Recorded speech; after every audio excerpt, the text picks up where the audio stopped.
And good morning, everybody, and welcome to episode 8 of the Con Hour. We are here with CJ Peterson, who's author, podcaster, publisher, cosplayer, all around everything you can think of. And just so you know, I just posted my Facebook group page so you can join us there. It's a great place to get online to see everything. Also, remember, subscribe to my YouTube channel. Everything's moving up great. And one thing that I wanted to talk about today is we actually took our dog to get groomed the other day. And then when we got back, major infestation of fleas, which is not a good thing. So one of the things I would like to ask people is if you take an animal to get groomed, make sure that the place is decent. Also, if you know your animal is infested, try to do something before taking it there, because if not, then other people get major issues, and that is definitely not a good thing. I mean, we have carpet upstairs. One of the dogs normally comes upstairs, but now she can't until the issue is resolved, and it's definitely not a good thing. But I would like to welcome CJ Peterson to the show. And hopefully we'll have a lot to talk about. One of the first things that we're going to talk about is her cosplay with Star Trek Pathfinder. Well, first of all, I want to say thank you for having me on today, Greg. I really appreciate it. There is a lot in my world. I'm an author, blogger, podcaster, and publisher, and part of Star Trek Pathfinder. So yeah, I'm kind of all over the place. Yeah, kind of like one of our other guests, Katie Chonakis. That was her slogan. She's all over the place. But first, let me put up a picture here. Star Trek Pathfinder with a bunch of the crew. But y'all also tell stories with this. Would you like to tell us a little bit about that? Yeah. Well, first of all, Paul T. Watson is our captain. He's our commander-in-chief. He's the one that heads up, runs it, puts everything up, does all the different Comic-Cons with it. He's the one that started it with Will Dinebeck. And now Sophia Cast has joined him as far as like writing any episodes going. I came in Kilgore Geekend in 2019. And then my husband came in the following October of 2019. And so he's Dr. Dallas, Chief Medical Officer. And then I am Lieutenant Commander CJ Peterson. Yep. Lieutenant Commander CJ Peterson. And at one point in this last we saw was in red. Normally I try to avoid red with everything I got. Any Star Trek person knows to avoid red.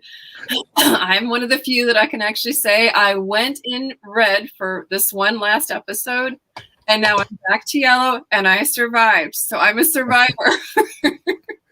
There we go. Exactly. But what it is basically is it's a live action storyboard.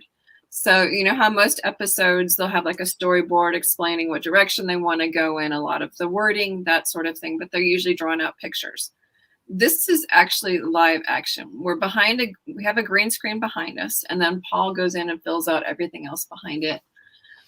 As cast members, a lot of us, especially this 2020 year, we took the pictures in our house and sent them to Paul. That way there was no issues with COVID. But what we normally do is we go to a lot of the cons. He sets up his green screen, sets up everything for Star Trek Pathfinder, takes pictures of just regular people at the cons who want to be in Star Trek Pathfinder. You sign a waiver, and that allows him to use the picture. But it's really cool because you can be in the Star Trek Pathfinder, episodes. It's really cool. Well, one of the things that I know is I actually know people that are part of Star Trek groups. One of them is actually a Klingon group. And what would happen, or how would they, if they wanted to be a part of it, of y'all's show with their costumes and y'all's costumes, how would they try to be a part of that show? The best way is to get a hold of Paul T. Watson on Facebook, or go to @ST Pathfinder, STPATHFINDER, spell test, and message Paul there. And just kind of contact them. We do have one. We were at Arlington a couple of years ago. Before Arlington is now no more. Unfortunately, they stopped doing that one. But we had a gentleman there who was a Klingon, and we were joking around because he took his battle axe and put it against my throat, and I'm just like, just having fun with it. Now, I know y'all do a lot of conventions, like you said, but I mean, do y'all try to go like to the Renfest to do medieval segments or? No, hadn't thought of that one yet. But that would be kind of unique. Yeah, there's something different for you because I know y'all are at Kilgore, and I think Sherwood. I think Sherwood's more towards Austin, but there's a lot of festivals like that would be pretty cool. Well, I know we just went back in time in this last episode, Never Met a Stranger. Went back to the 1800s, so that was fun. But we haven't gone back to, Renaissance phase yet.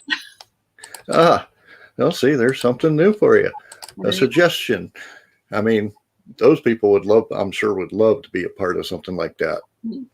It's definitely fun and it's exciting. And when you see what he does with the pictures afterward, it puts a really cool spin on it. I don't know if you have some of those pictures where they're actually a picture of one of the storyboards I sent you. And then my favorite picture I sent you of where the Pathfinder was breaking through the clouds. It's pretty cool. I can only download so much. And I mean, y'all actually have a lot of pictures. So, I mean, it's actually very detailed story. Now, who writes that? Are you part of the writer? Because I know you're an author. I do advise on some of it, but for the most part, that's Paul and Sophia. And they do an amazing job. There are some that I have helped write, but not lately, mainly because COVID, we couldn't get together. But a lot of times we'll brainstorm together sometimes. But for the most part, I give full credit to Paul and Sophia on that. Now, with last night's episode with me, Vern, and Amy, we talked a lot about conventions. Now, I know y'all go to the conventions, or do y'all only do like state conventions? Do y'all try to expand out? I think for right now, we're staying within the Texas state because it does require a lot of travel. But again, contact Paul at ST Pathfinder on Facebook and hit him up. We were actual guests at, I think it was Bell Comic-Con in 2019, which was really neat because we didn't have to pay for the hotel or anything like that. And we could just go and have fun and enjoy. So, get a hold of him and go from there. Oh, that would definitely be fun. Now, to continue on, you're also a podcaster. And would you like to tell some of the people about your podcast? And this should be your... well, I launched it. It's still a baby podcast. I launched it last year, 2020, and I launched it on Valentine's Day. The reason being is because it is the journey is real, where I talk to real people with real passions who share a real portion of their hearts. There's a lot of different podcasts that will have stars on and everything like that, but I wanted to get down to real everyday people. What rides their heart? What is it that, they're passionate about? And it's not just about the passion itself. On the journey as well, they talk about the journey that got them there. And the beauty behind that is it lets people know that they're not alone. Other people have gone through maybe something similar that they have. And in social media nowadays, everyone's putting forth their, unicorns and rainbows and everybody's happy sort of thing. And it makes a lot of people who are going through stuff think, well, it must just be me. That's the beauty behind the journey is real. People go through real stuff and they share their hearts on it. We go a lot deeper than most general podcasts. When I tell people when we sit down, I said, don't give me a regular spiel. We need to go deeper. And I will. I'll push my guests to go a lot deeper. And a lot of them, when they're done, say, I've never said over half of that on a podcast before. Thank you. And just allows them to release. Well, going with that, one of my favorite episodes of NCIS, and yes, I'm a big NCIS fan, is actually with Jimmy Palmer. I think it was a Christmas episode, where he actually was talking the guy off the ledge, and he was like, well, you only see their A side, you never see their B side.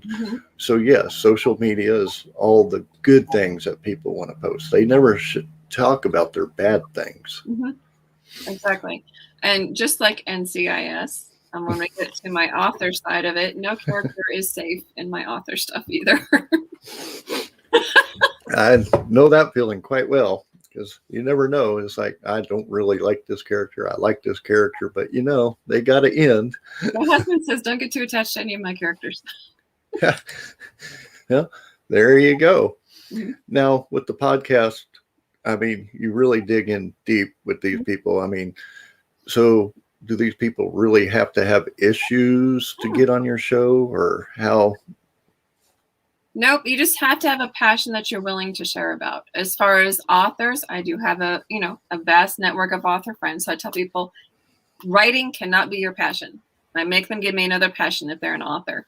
Reason being is because when somebody connects with an author on a different level, other than their writing, it kind of creates a more loyal bond to them, because they're like, oh, I like them. I can identify with them. For example, I came from a domestic violence survival past.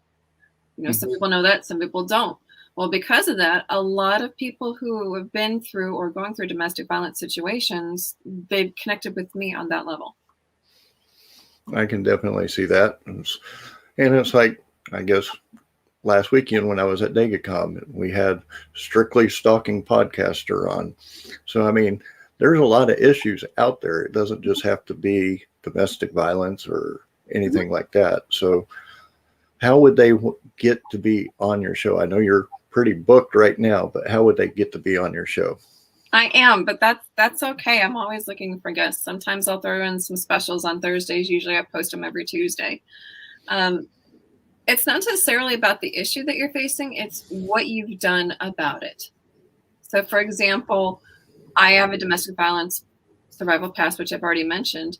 A portion of the proceeds from my books on the Grace Restored series go to Hope Store, which is domestic violence shelter in Plano. So I'm taking something that's personal to me, and I'm paying it forward and helping others that may be in that situation by donating a portion of the proceeds of the books to them. Well, that's definitely a great cause. Yeah. So it's like, what exactly are you doing with it? I grew up military brat. I grew up Army brat. And so a portion of the proceeds from the Divine Legacy series and a portion of the proceeds from the Holy Flame trilogy go to Airborne Angel Cadets of Texas who ship packages overseas to the military. So I'm taking my passions and it's how am I utilizing them? So when people write me and tell me I have this great story, this is what happened, I'm like, great, what are you doing with it? Yeah, definitely a good thing. That's what I'm doing. It's like, yes, people have issues, but what are you doing about it? Well, the easiest way is to either go to my website, cjpetersonwrites.com, cjpetersonwrites.com, or and go underneath the Journey is Real podcast page, or you can go to and just email me at cjpetersonwrites@yahoo.com. So definitely a lot of places to get a hold of you. Yes. Okay. People laugh at me because they're just like, author, blogger, podcaster, publisher, cosplayer. What don't you do?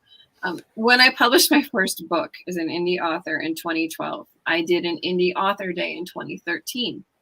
The worst thing somebody told me was that they didn't know who I was until that day.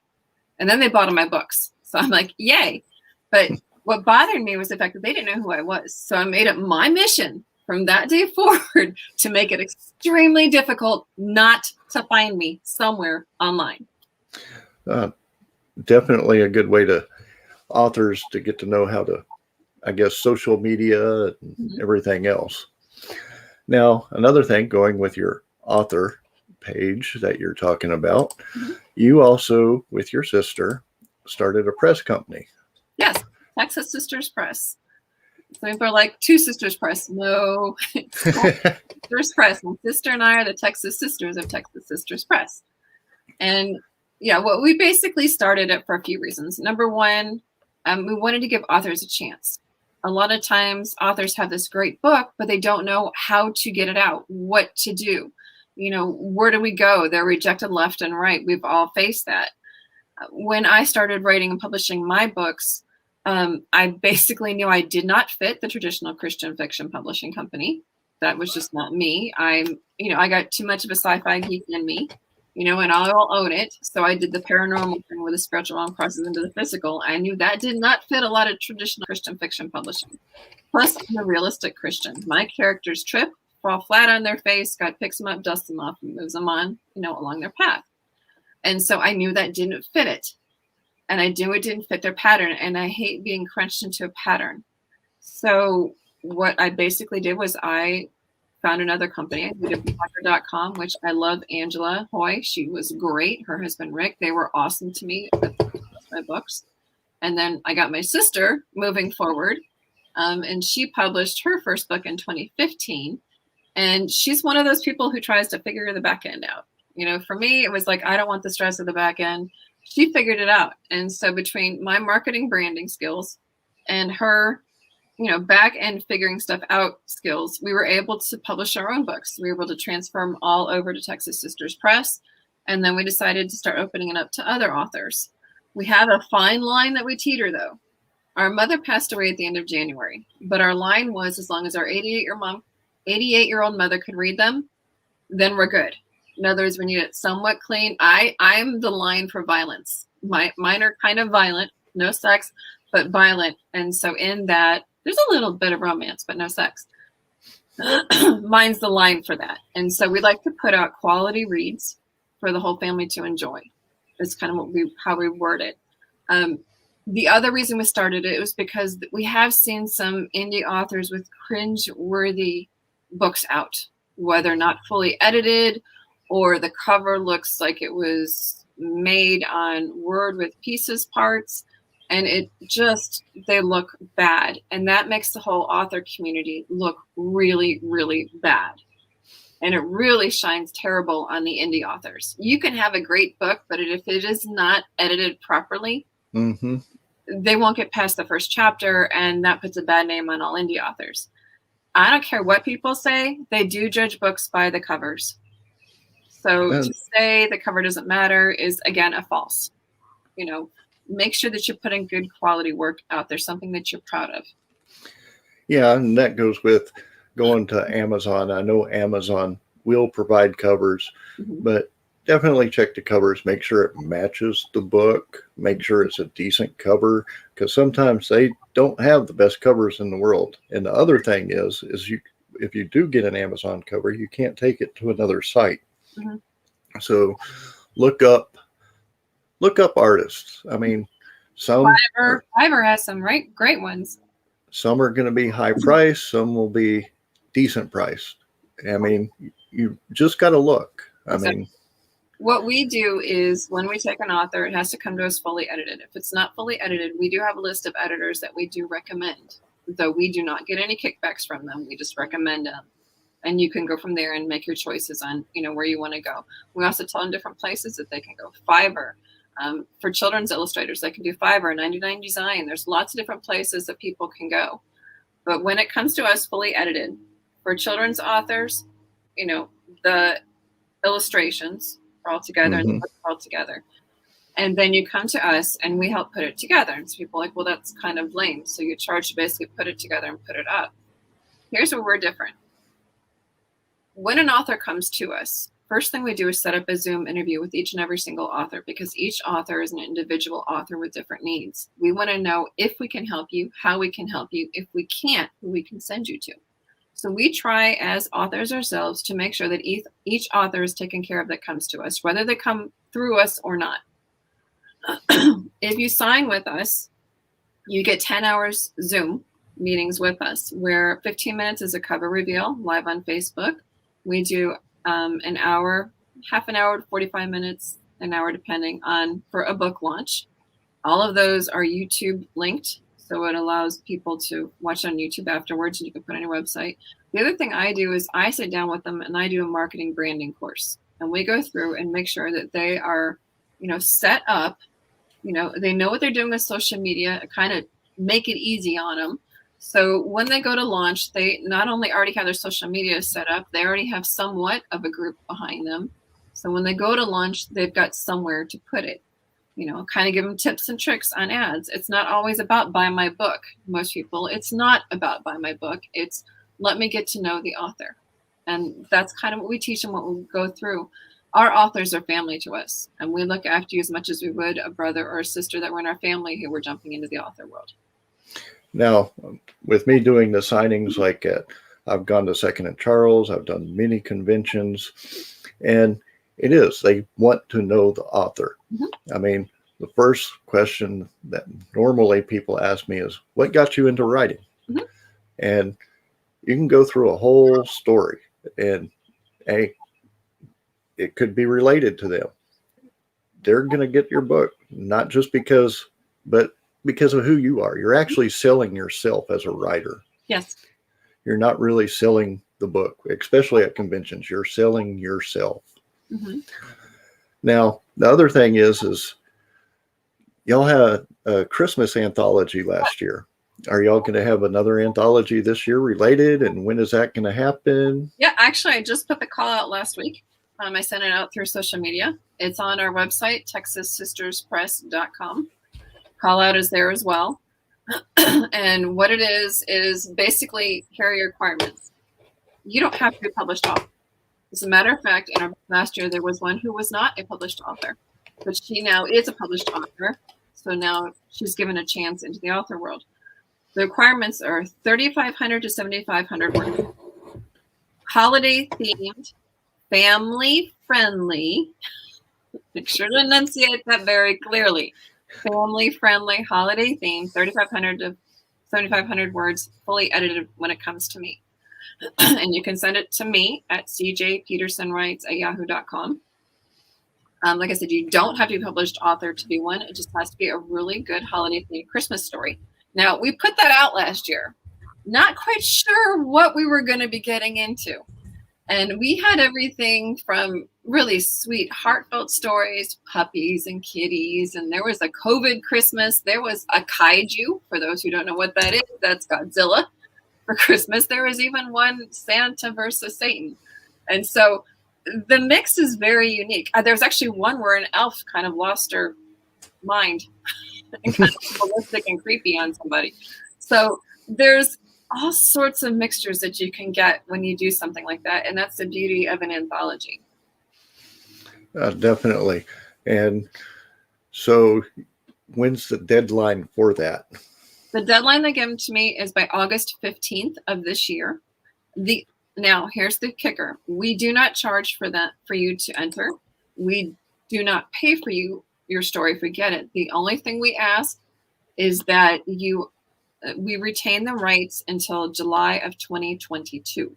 That releases it just in time for you to publish it for the following, Christmas of 2022 if you'd like to.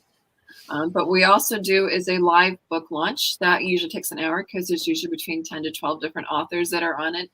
And the beauty of it is you get to cross-promote between their people and your people.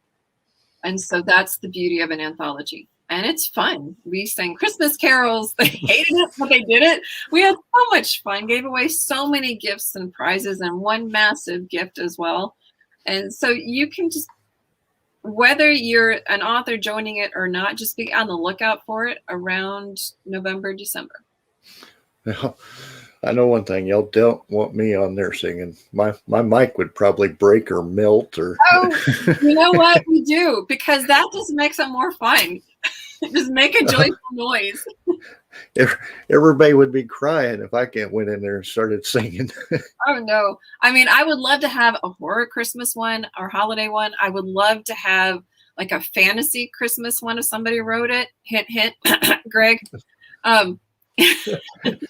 No, I would just love to have a mix of genres in there. I can definitely see that. Mm-hmm.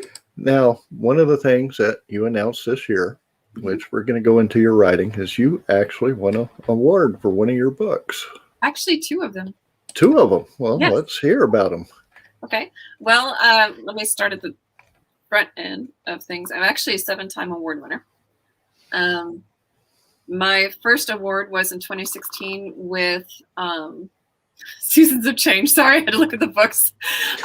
I got 2nd place in adult fiction for Seasons of Change. I missed 1st place by 0.4 of a point. That close. The next award I got was in the Divine Legacy series. The Divine Legacy series itself won for Best Christian Fiction Series for 2019. Also in 2019, book 2, Army Rising, got first place in adult fiction, and book 3 got third place in adult fiction. And then last year, 2020, I did not slow down. Chains Broken and the Divine Legacy got first place in adult fiction. And then this year, again, I did not slow down. Strength from Within got for best Christian fiction for 2021. And Chief and Sarge got for best children's travel book. So, there we go. Is yeah, that the one? That's the Chief and Sarge book. Yep.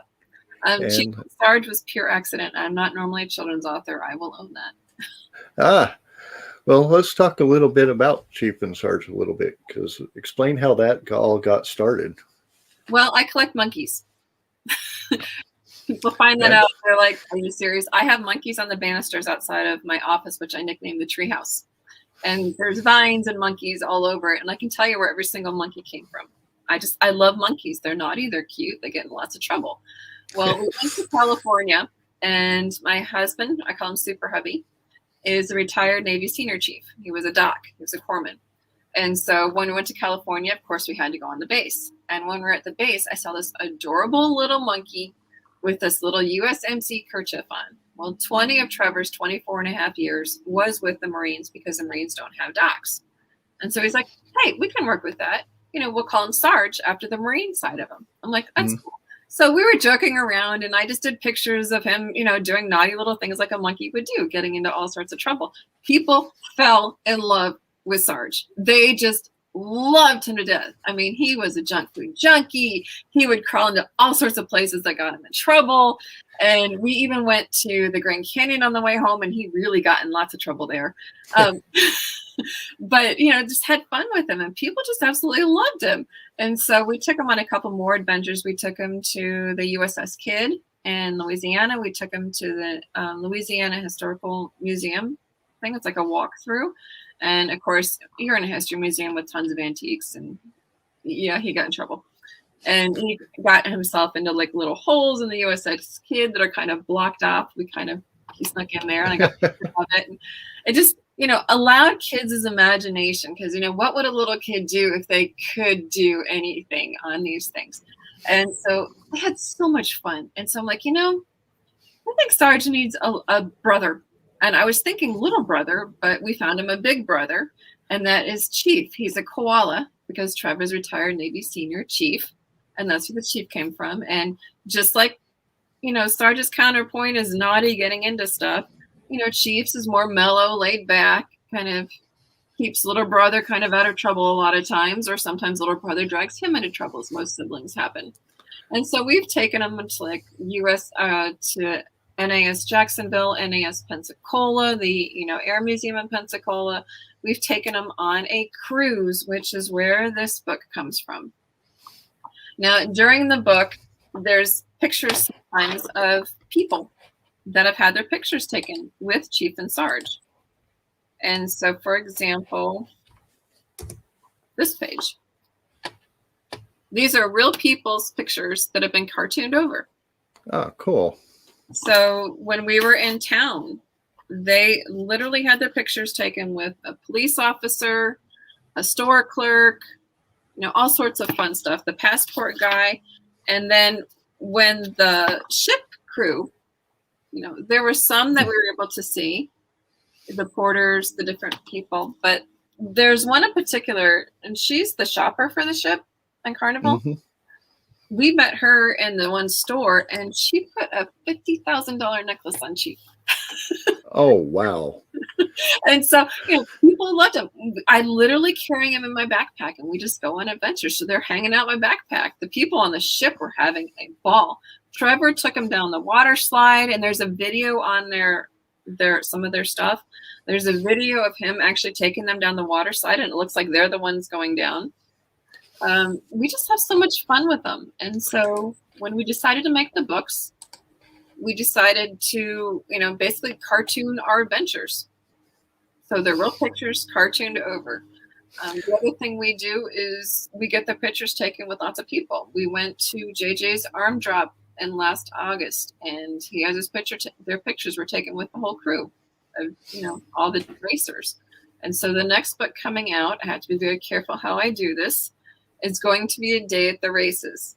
They will not resemble JJ or his crew because Discovery has this contract on them. But they will meet some of the racers who are not JJ and their crew. And they're going to meet some of our friends. Well, then they go home and tell their friends about this race that they went to and all these people that they met. And Sarge gets a little upset because Chief is hanging around with him and Sarge's friends. And I'm like, well, hey, didn't we let you hang with our friends and get the pictures taken with our friends and have fun with our friends? So it's going to be a lesson in friendship. So that's going to be the next one. Well, I know you also have another series because you were talking about Christian fiction. Mm-hmm. I'm going to assume, which is not a good thing, but let's talk about the Grace Restored series. Okay, well, the Grace Restored series follows Katie McKenna. There's a lot of police and FBI in that one. Toward the end of it is actually where the angels come into play. And I'll talk about the angels in a minute. Do you have the Holy Flame Trilogy one? I do not have that one up here. Well, the Strength from Within is one of the ones that won this year as well. Strength from Within is a standalone technically, but it's also part of the Team Angel series. And again, I'll get to that in just a second. That one follows Stacy Spencer, and Stacy and her dad moved to a town which used to be, her dad's hometown. And they didn't realize that from the inception of the town, the founding families had basically held the town hostage and gotten themselves into high positions, and they basically ruled the town. And Stacy and her dad got in there and shook all sorts of trees up and ended up causing an all-out war, which ended up bringing the feds in. So it gets interesting. The next series, going through the Team Angel series, is the Holy Flame Trilogy that follows Casey Carter. She's firefighter paramedic, and there's also some military, which is where the angels come into play. The angels stands for Available to Nurture God's Eternal Love. They get their assignments from the Archangel, who ships them out in the world to help people. Now, in all of these series, including the Divine Legacy series, the spiritual realm crosses into the physical. So where there's dark, there's light, there's angels, there's demons, only they're dealing with them on this plane. There's people that we call unnaturals, which are possessed. There are actual demons. There are people like Calliope comes into play. Sirens come into play toward the end of the Divine Legacy series. And it gets all sorts of interesting. The Divine Legacy series is a 20-year jump between all the other three. The other three are going on at the same time. And that is the kids from those series taking over the Divine Legacy of the angels. And when they start to take it over, of course, they're newbies. And there's all sorts of chaos happening all over the world, including what I call an international incident, angel style. And taking several books to go through. But those series, the cool thing is that the characters actually cross over storyline. So Stacy Spencer, that was in Strength from Within, she comes into play at the end of Seasons of Change, which is Katie McKenna's series, and she hangs on until Spring Shadows. Then the angels, like I said, float through all of them. And the Divine Legacy, like I said, are the kids. And then Stacy's son comes into play at the end, in Chains Broken in Divine Legacy series. So it's kind of cool. You get another part of a different characters in a story in a different part of a different series. Well, I can imagine how confusing that would be because I know I have like 5 main characters in one book. And then, of course, some of them might be killed off. And then I go to the next one. And then it's like, so with having 5 main characters with one story, having main characters go from different stories and intersecting with other stories, it's really got to be confusing. Well, traditionally speaking, most authors are usually planners or pantsers. Planners have everything. My sister was like the epic epitome of planner to begin with in her first book. She had the butch paper on the wall, post-it notes on where she wanted to go, an outline, that sort of stuff. To me, that gives me hives. I actually have a friend who has like multicolored post-it notes for each character, that sort of thing. And I have another one. We did a class, Aaron Zook. We did a class for teens on writing, and he sent me this. He sent me this 21 pages of character arcs for one book. I went in there with my 3 pages of notes from all 12 books at that time, put them on the table, and said, "This is the difference between a planner and a pantser." As a pantser, literally sit down and write by the seat of your pants, which is where it got its nickname. I sit down, pray, and type, and God and I work out the storylines, and somehow He makes it all flow together. The only thing I do is keep a running list of characters. Like I said, for 12 books, I had 3 pages of notes. That was it. I know, like I said, I'm basically the pantser, but I do have to go back and recheck book 1 or book 2 to make sure that everything is situated and I don't mess up the storyline. Do you have to do that a lot? No, actually, I don't. And not the way that I did it. And I wrote them and published them consecutively. However, I did learn if I needed to change something, it was already published and I couldn't do that. So for this new series coming out starting in the fall, it's a Christian fiction sci-fi series. And I'm actually writing all 3 books first before they start going out. That way, if I don't do anything, which I've had to, it allows me the freedom to do so. When I told my husband my idea of a Christian fiction sci-fi, he's like, do those 2 actually go together? And I'm like, first of all, I'm a sci-fi geek. I've already said that in the very beginning. I own it. I am a sci-fi nerd, geek, whatever you want to call it. That's me. We own all the Star Treks, all the Star Wars, all the Stargates, all the Warehouse 13s. We have all of it. And, how could when I write from my core. So Christianity is always in there. I am a Christian and I own it unapologetically. I am a Christian. And so that's laced in my stories anyway. But how could I not write a Christian sci-fi? Yeah, that makes perfect sense because I'm basically the fantasy. I've always been into Dungeons and Dragons. So how could I not? Exactly. So what this has to do with is genetic manipulation. And it's within this. I'm giving a little bit of a preview, but I haven't given most people.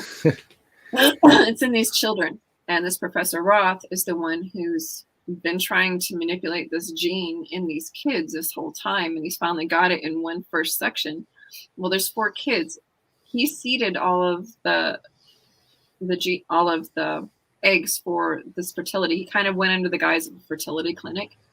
And so he seeded all of them. So when there are certain kids born with this gene, he killed the mothers. So that allowed him to have full reign over these kids. Well, 2 nurses figured it out. One's a Christian, one is not, which is where the Christianity comes into play down later. And so they're like, okay, they're already killing the moms of these 2. We can save these 2. We can't save all of them. We can save these 2. And so they take the 2 and they leave. So that's where it spins off of. When I start reading stuff like that, and it's like, I just want to tell not the author, but the character in the book. It's like, didn't you watch Jurassic Park? No, I know. This actually turned out okay, though, but it took him 20 years to get the gene. So he went 20 years splicing. But there's a lot of things where things are coming up nowadays. And I'm just like, did you not watch that movie? Yeah, definitely.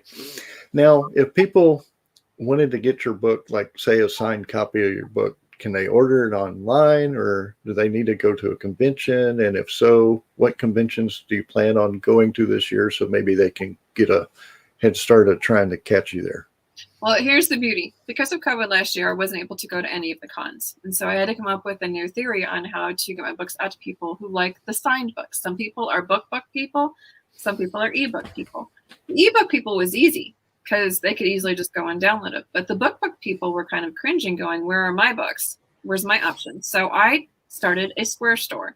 And you can access that Square store on cjpetersonwrites.com on any page that the books are on. And what that does is you can go through there and you can order.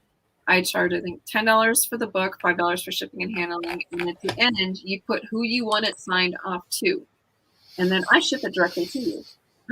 Now, the other option is to go to the different cons or appearances that we're going to be at. Those are on my appearances page on my website. They will be changed periodically because there's a couple other ones I'm still working on. But the ones currently up are Comic Conroe at the end of July in Conroe, Texas. And yes, we do try to stay in Texas.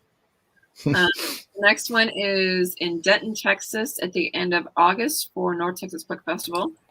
The next one is Eastern Rim down in Baytown in September. Then there's Beaumont Comic-Con in Beaumont, Texas in October, and I might be working on the Tyler Comic-Con the week before Beaumont's. So kind of keep an eye out on that.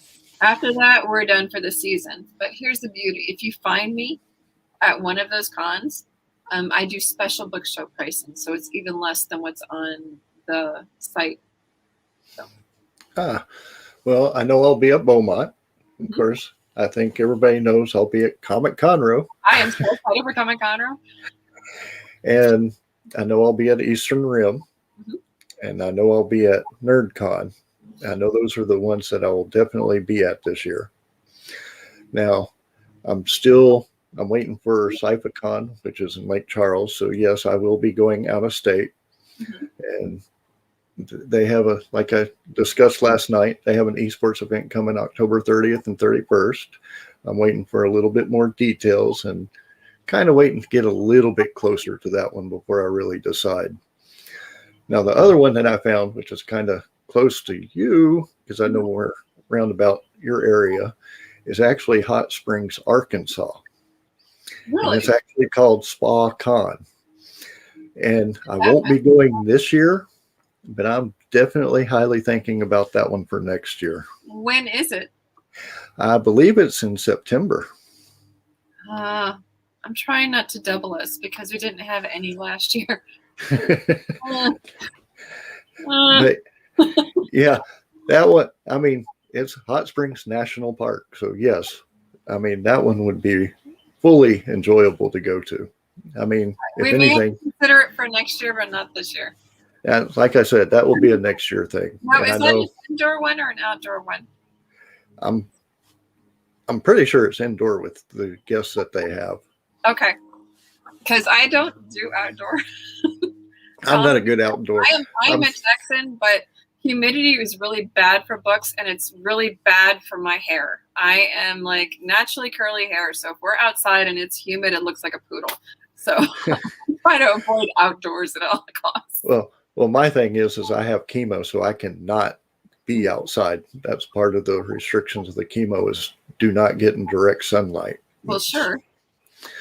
So, yeah, I have a signing on May 29th, which is outside. I'm sure I'll have a canopy. I'll probably have the car behind me so I can just sit in the car if nothing's going on. I mean, but I've already signed up for it. Now signed up for it 2 years ago, but with everything that happened. But let's get with our special announcement here. As most of y'all know, Amy has been a co-host with the show. And what we're going to do is we're actually going to add another co-host to the show. And guess who it's going to be? CJ Peterson. Yay! I am so excited. And I know next week, which I'm actually thrilled for next week because I hadn't heard the song since the 90s, and then they came out with the commercial. But we're going to have DC Glenn from Tag Team, and that should be a very fun show. In case you don't know who he is, whoop, there it is. So that's going to be a fun show. And then the weekend after that, I believe Friday, we already set up. I don't know if time's been set up yet, but Comic Palooza is going to be with us.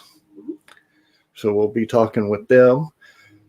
Don't know. They're going to be talking about a lot of their safety protocols and everything that's coming up. That's going to be the main thing. Don't know. I haven't heard anything. Hopefully they might do an announcement. You never know. That's all up to them. Mm-hmm. And then, of course, starts June. I know I have Mustafa signed up, great artist for DC and Marvel and other comic books. Nice. And then right after that, I have Davy Jones coming on with Charmy's Army. Nice.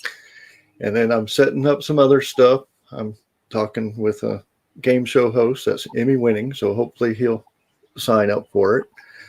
And then I do know that I have another author that wants to be on the show from California, so going to be talking with her and getting everything set up for the rest of June. Mm-hmm. And then hopefully we'll have something in July. Something good. And of course, Comic Conroe, we're going to be live. Yes. Have to do Comic Conroe. Maybe we can get one of the special guests there. Who knows? That would be awesome. I do have one more thing which we haven't talked about. Oh, definitely. Let's talk about it. I'm also a blogger. I have the Journey to Fruitfulness blog, which is on my website. And what that basically is, we take our 5-acre farm from ground zero to a fully functioning, self-sustaining farm. We have an apiary, which is bees, raw honey that we do sell when we have enough for us for the year. We sell the over and above. We also have fruit trees. We're going to eventually have a greenhouse. We have solar. We're eventually going to try to work as far upgrade as we can get that the city will let us because we're just 2 miles outside the city.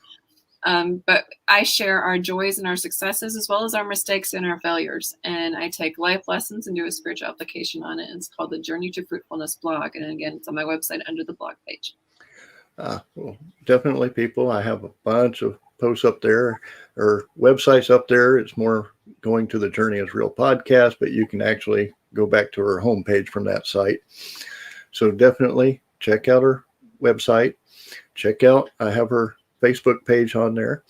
I have Star Trek Pathfinder's Facebook page on there. Mm-hmm. I mean, I'm also on YouTube. Make sure you find me on YouTube. I'm big on YouTube. Mm-hmm. And please definitely follow me on YouTube. Oh, I have an announcement to make. Uh-oh. Yes. June is my birthday month. For my birthday month, I like to do something special. Last year was the launch of Chief and Sarge. This year, what I'm doing is a push for YouTube followers. I'm trying to get above that magical 100 that we know to get our names on our own YouTube channels. And so for this year, what I'm going to do is I'm going to start the first day of June, or probably Memorial Day weekends when I'm going to announcement. You subscribe, you need to take a screenshot of it and email it to me, and I will enter you into the wheel of names. You have a chance of winning one of 2 $10 Amazon gift cards. And I will announce the winner on the 16th of July. So you will be entered in, and you will also be entered into my bi-weekly newsletter. I don't spam. Literally, my people know every other Friday at 10 in the morning, they get an email. Otherwise, they do not hear from me. And so. Well, definitely subscribe. Hey, guys, I'm at 86. I'm just below that mark. So please subscribe to my YouTube channel. You know, us people definitely together. You got to subscribe. You got to help us out here. Help a brother and a sister out. Come on. Yes. We're just this close. Come on, guys. Got to make it a little bit closer. Now, the other thing is you can catch me on iHeartRadio. If you can't do the videos, you can catch me, like I said, iHeart, Google Podcasts, Spotify, Amazon Music, and I'm sure there's a few. I think Safari I've been found on. So check it out. If you're at work and you can't watch the videos, but you can have an earpiece, hey, I'm there. Just listen. And the Journey is Real is also on 11 different platforms, and 10 of those are audio as well. You can find the list on the Journey is Real podcast page on my website, cjpetersonwrites.com. Thank you so much, Greg, for having me on today. I really appreciate it. Had a lot of fun. Oh, definitely. Enjoyed having you, and can't wait to see you with co-hosts and get the show rolling. Nothing else. Amy, me, and you, we're going to just have fun regardless of who's with us. Definitely. But again, thank you, everybody, for joining the show today.